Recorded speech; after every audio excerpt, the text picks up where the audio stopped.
Chica, a 25-years-old lady, smiled broadly amidst joy and admiration. She was the most cherished daughter of Chief Obinna. She was hard-working, persevering, and everyone's friend. But one thing, just one thing, suddenly makes people despise her. And what could it be? Join me as I proceed to unveil all. The drums of Nkamba village pulsed like a heartbeat as the sun bled across the horizon. Inside the chief's compound, the scent of palm oil and smoked fish clung to the humid air. Chica knelt on the hard clay floor, her spine straight despite the weight of the moment. Before her, Chief Obinna sat on his carved stool, his face unreadable, while Mama Ngozi fanned herself with a peacock feather fan, her gold bangles clinking with each movement. "You are 25 summers now," Mama Ngozi said, her voice dripping with false sympathy. "The village whispers, Chica. They say even the palm wine tapper's son refused you. No man of good standing has asked for your hand. Do you know why?" Chica kept her eyes lowered, her fingers tightening around the edge of her wrapper. She knew why. She had heard it whispered behind her back since she was old enough to understand words. "She is not one of us. Her late mother was a stranger.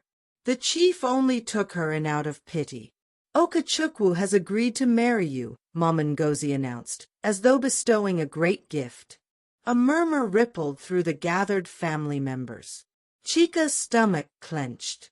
Okechukwu was a kind man, but he was poor, a farmer who barely scraped by on the small plot of land his father had left him. "Father," Chica pleaded, lifting her eyes to Chief Obinna. "Please." "It is decided," the chief said, his voice heavy but firm. "You will marry in 7 days. The bride price has been paid." That night, Chica lay on her sleeping mat, tears streaming silently down her face. Before she closed her eyes to sleep, Ngozi entered to sleep as well. "Everyone is rejoicing that you are going away soon. I am the happiest because I am desperately tired of seeing your ugly face in my father's house." Chica said nothing. She cried so much, missing her late mother and a wishes of knowing about where she came from. The next day, she woke up and was told the chief had traveled for an urgent meeting and would arrive a day before her wedding. She felt heartbroken because she only sees him as the happiest person around her. His absence gave way to Mama Ngozi's ill attitude at her. Both mother and daughter mocked her, telling her she was a nobody. However, Chica was able to detect why they always jealous and despise her because of a male friend that comes to visit her from the palace. She wasn't aware that her male friend was a prince. And she also didn't have any hard feelings for him. She only sees him as a friend, but Mama Ngozi and her daughter didn't know this. The prince came around again, and this time he saw Chica and Ngozi outside the house. Ngozi was supervising Chica of the clothes she was washing. Immediately she sighted the prince. She bent over and joined Chica by washing the clothes. "Good afternoon, Chica. Can I join you?"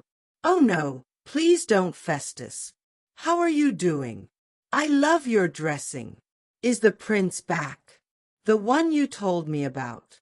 Ngozi blows hot from within, beaming fairly at them. She wanted to scream at Chica's face that he was the prince he must have been telling her about. But her mouth was shut because her mother had told her never to reveal his identity to Chica until she was finally married off to Okechukwu. "Not yet, Chica," the prince answered. "He should be back in 3 days' time.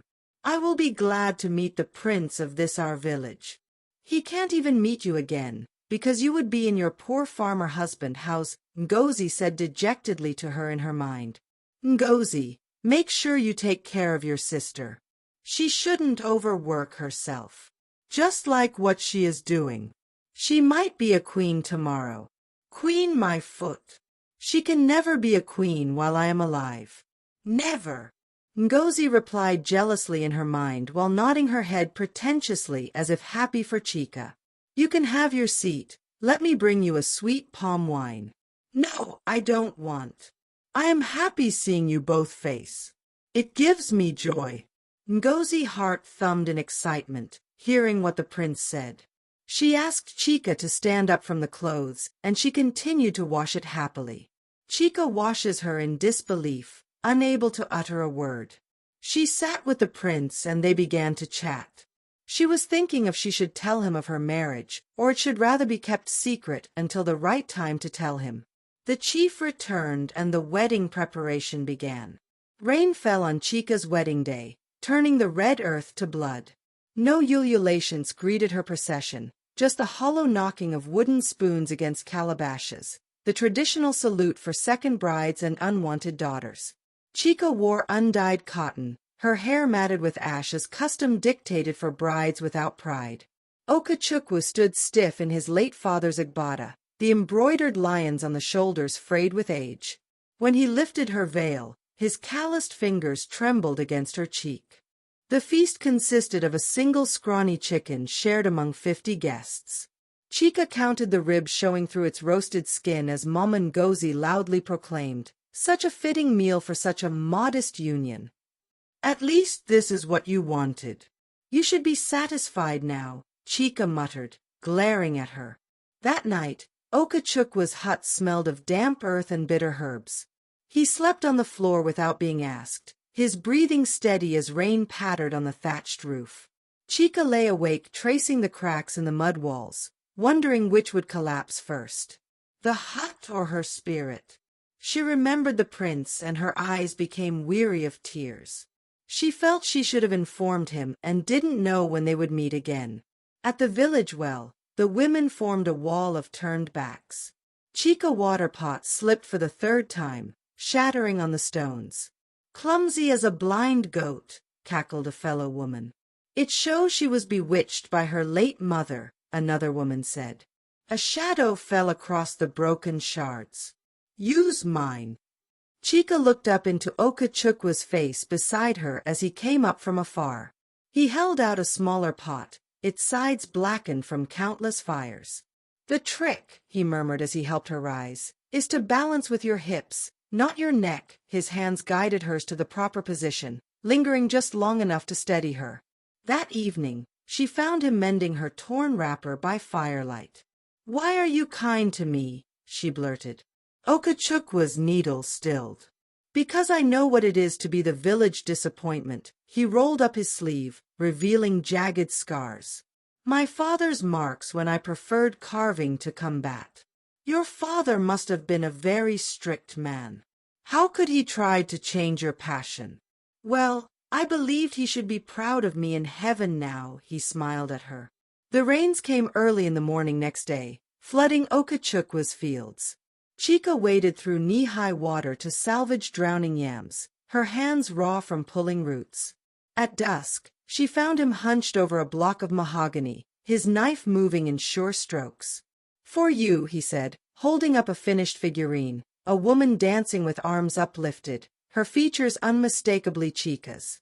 "This is beautiful," she admired it. Chica turned the carving over in her hands, marveling at its delicate beauty. Thunder cracked as their fingers brushed. The storm broke in earnest then, tearing holes in their roof.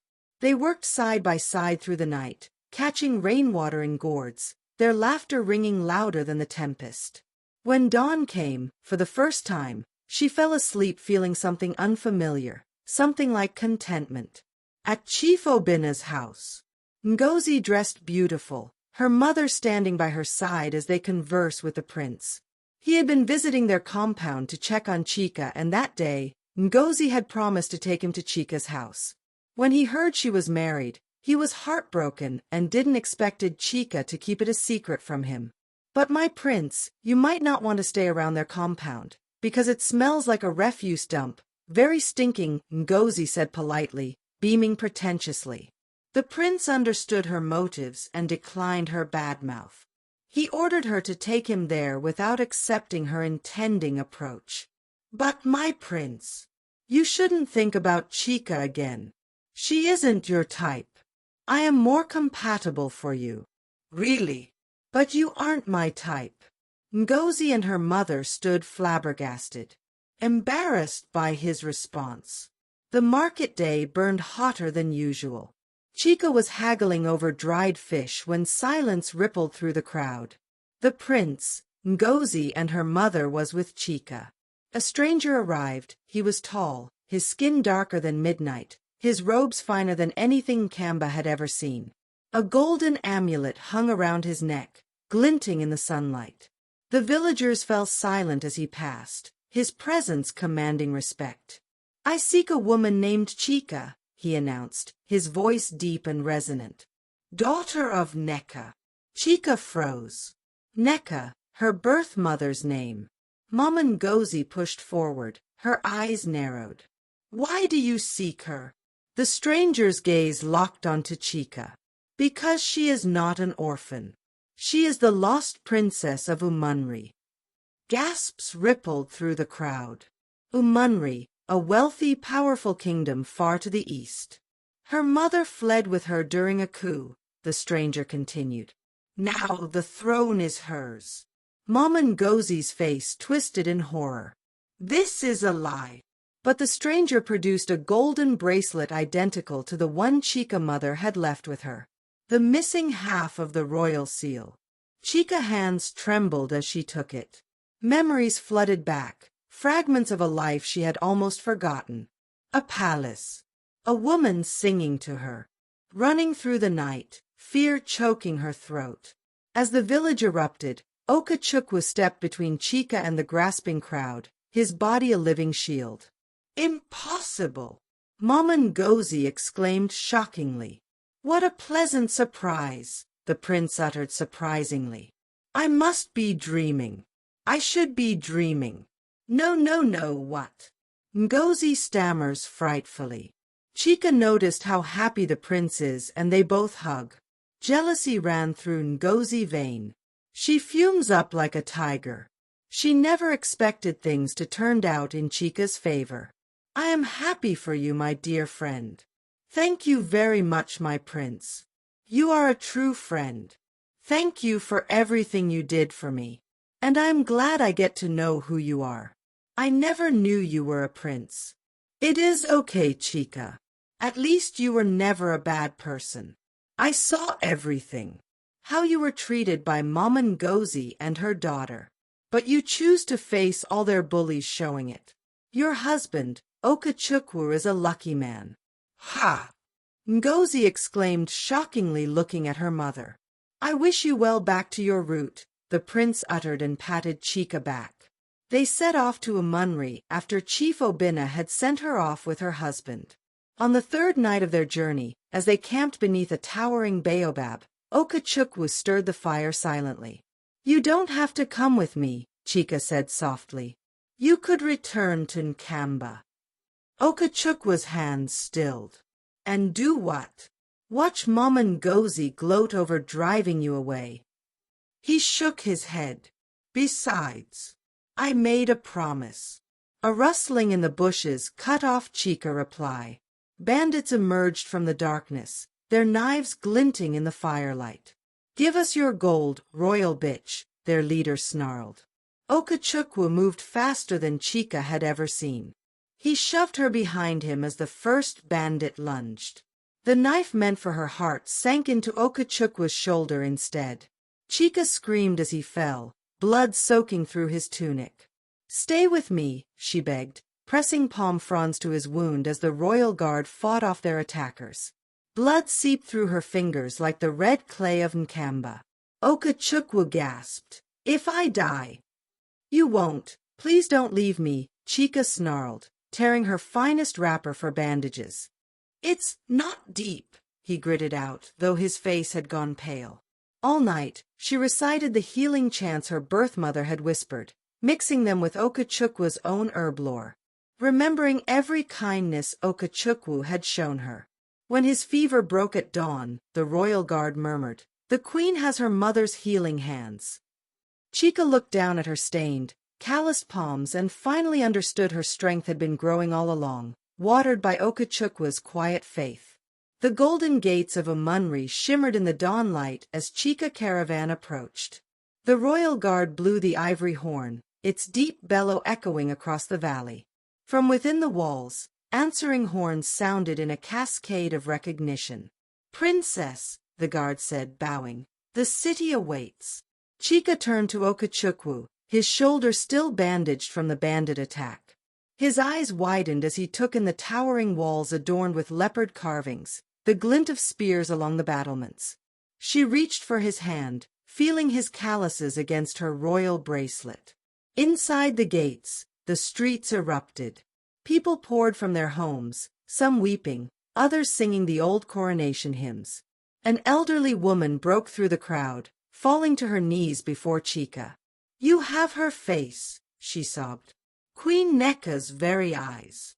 The procession reached the palace steps where Uncle Ugana sat slumped on the golden leopard throne, his counselors scrambling to their feet. His wine cup clattered to the marble floor as Chica stepped forward. "Impossible!" Ugana's voice cracked like dry kindling. His bloodshot eyes darted between Chica and the royal guard. "You were supposed to die in that river. I saw your mother's body." "Yet you never found mine," Chica said, raising her voice so all could hear. She turned to the gathered crowd. "This man murdered my mother, your true queen, and left her 3-year-old daughter to drown." A gasp rippled through the assembly. High Priestess Adan stepped forward, her coral beads clicking. "We suspected foul play when Ugana produced only half the royal seal," she gestured to the palace chiefs behind her. "That's why we sent Captain Dyke to search all neighboring kingdoms." Captain Dyke, the royal guard, drew his sword. "We tracked the bracelet to Nkamba village. The gods led us to their market."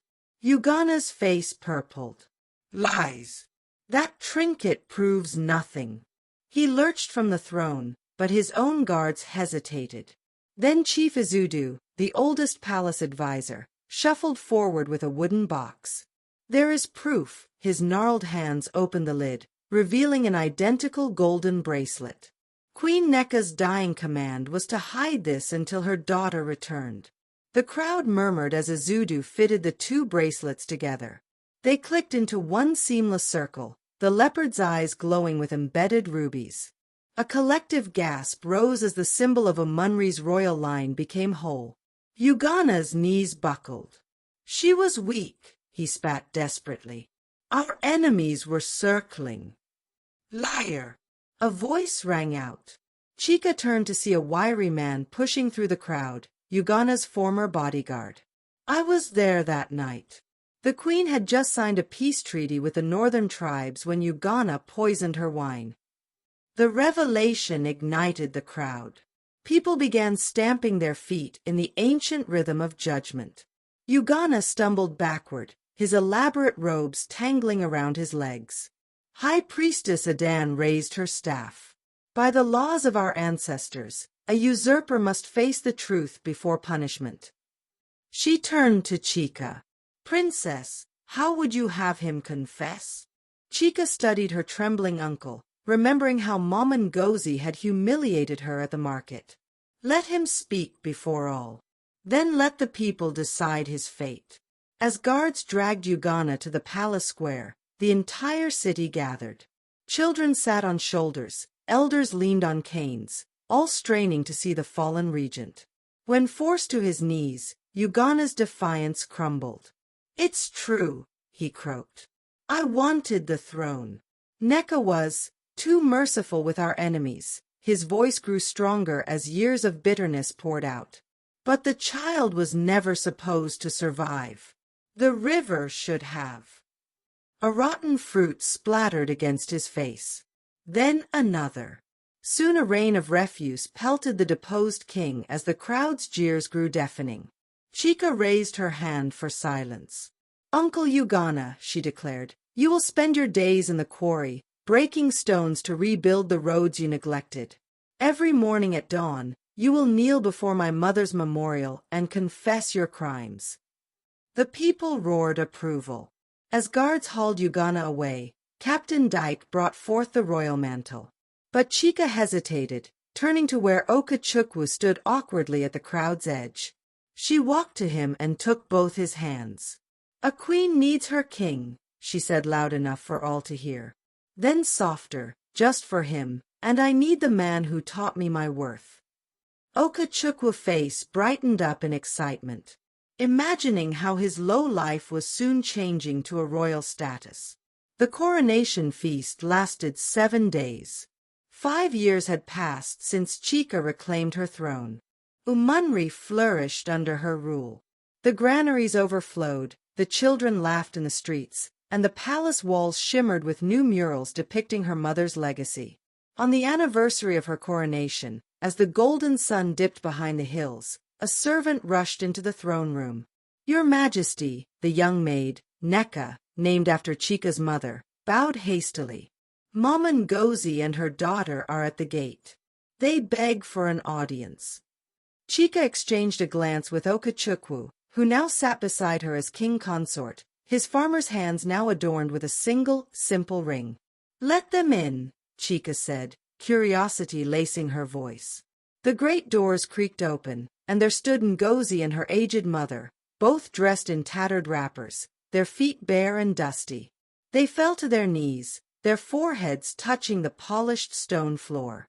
"Mercy, great queen," Ngozi's mother wailed. "We have come to beg your forgiveness for our wickedness." Chica studied them. Ngozi kept her eyes down, but her fingers trembled around the small calabash she clutched. "You may rise," Chica said. Ngozi stood, her face a mask of false humility.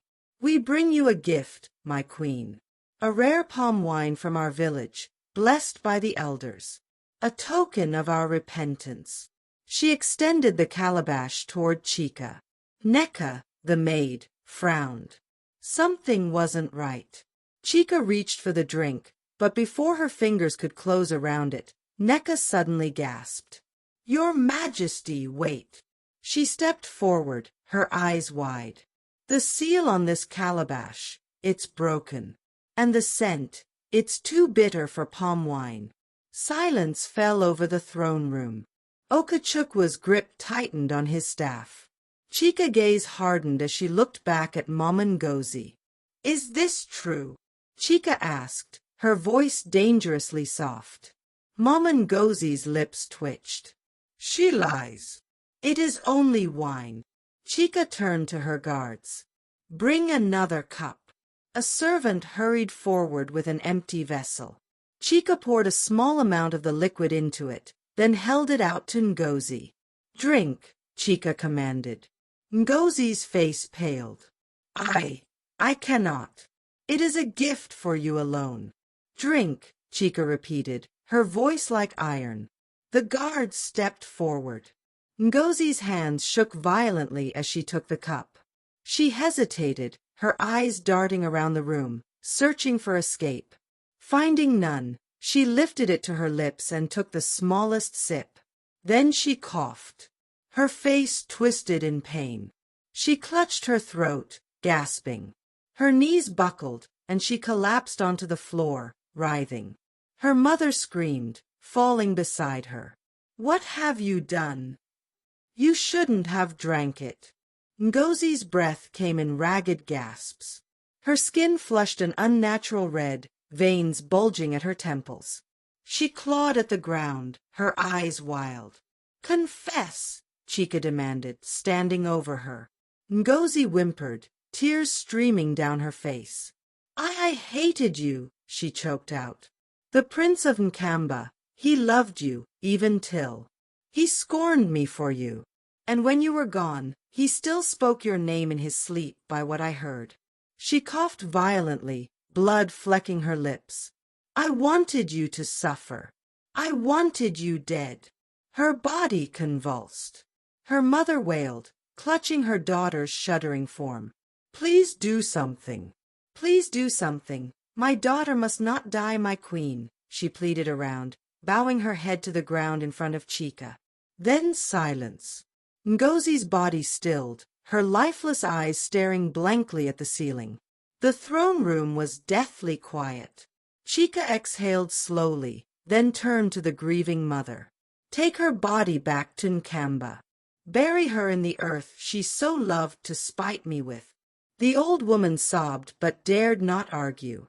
As guards carried the body away, Okachukwu took Chica's hand. "Some hatreds run too deep," he murmured. I knew both mother and daughter had nothing good to render. My marriage to you was all plotted by her and others. But it turns out good for us.